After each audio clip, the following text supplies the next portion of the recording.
આજના વિડીયોમાં આપનું સ્વાગત છે। ચાલો આજે સાંભળીએ એક નવી બોધ સાથેની વાર્તા। એક લાઈક કરો અને સબસ્ક્રાઇબ કરવાનું ભૂલશો નહીં। ચાલો શરૂ કરીએ। અકબર અને બિરબલની અનેક વાર્તાઓ પૈકી બિરબલની ખીચડી એ ચતુરતા અને ન્યાયનું પ્રતીક મનાય છે।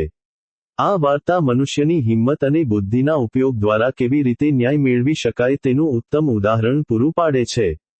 એક કડકડતી ઠંડીની રાત્રે બાદશાહ અકબર અને બિરબલ મહેલના બગીચામાં તળાવ કિનારે ટહેલી રહ્યા હતા। ઠંડી એટલી પ્રબળ હતી કે પવનના સુસવાટા હાડ ધ્રુજાવી દેતા હતા। અકબરે તળાવના થીજી ગયેલા પાણી તરફ જોઈને વિચાર્યું કે શું કોઈ માણસ આટલી ઠંડીમાં આખી રાત પાણીમાં ઊભો રહી શકે ખરો? તેમણે બિરબલને પૂછ્યું, બિરબલ, શું તને લાગે છે કે કોઈ વ્યક્તિ ધનના લોભમાં આ આખી રાત આ ઠંડા પાણીમાં ગળાડૂબ ઊભી રહી શકે? બિરબલે શાંતિથી જવાબ આપ્યો કે દુનિયામાં ગરીબી માણસ પાસે ગમે તે કરાવી શકે છે। અકબરે પડકાર ફેંક્યો કે જો કોઈ આવું કરી બતાવે તો તેને 1000 સોનામહોરોનું ઇનામ આપવામાં આવશે। બિરબલે એક ગરીબ બ્રાહ્મણને આ કામ માટે તૈયાર કર્યો।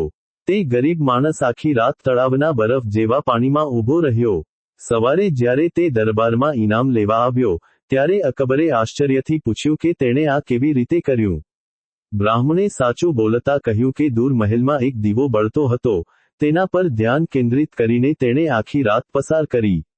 અકબરે આ સાંભળીને ઇનામ આપવાની ના પાડી દીધી અને તર્ક આપ્યો કે તે દીવાની ગરમીથી જ બ્રાહ્મણ જીવતો રહ્યો છે, તેથી આ છેતરપિંડી છે। બ્રાહ્મણ નિરાશ થઈને બિરબલ પાસે મદદ માંગવા ગયો। બીજા દિવસે બિરબલ દરબારમાં ન આવ્યા। અકબરે તપાસ કરાવી તો ખબર પડી કે બિરબલ ખીચડી રાંધી રહ્યા છે અને તે તૈયાર થાય એટલે દરબારમાં આવશે। ઘણો સમય વીતી ગયો છતાં બિરબલ ન આવ્યા, એટલે અકબર પોતે બિરબલના ઘરે પહોંચ્યા। ત્યાં જઈને જોયું તો દ્રશ્ય અજીબ હતું। બિરબલે જમીન પર તાપણું કર્યું હતું અને તેનાથી 5-7 ફૂટ ઉપર એક વાસણમાં ખીચડી લટકાવી હતી। અકબર હસી પડ્યા અને કહ્યું, બિરબલ, આટલી ઊંચાઈ પર ગરમી કેવી રીતે પહોંચશે? તારી ખીચડી ક્યારેય નહીં પાકે।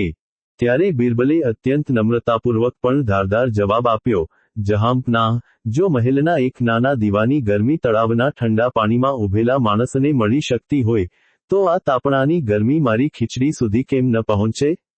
અકબરને તુરંત જ પોતાની ભૂલ સમજાઈ ગઈ।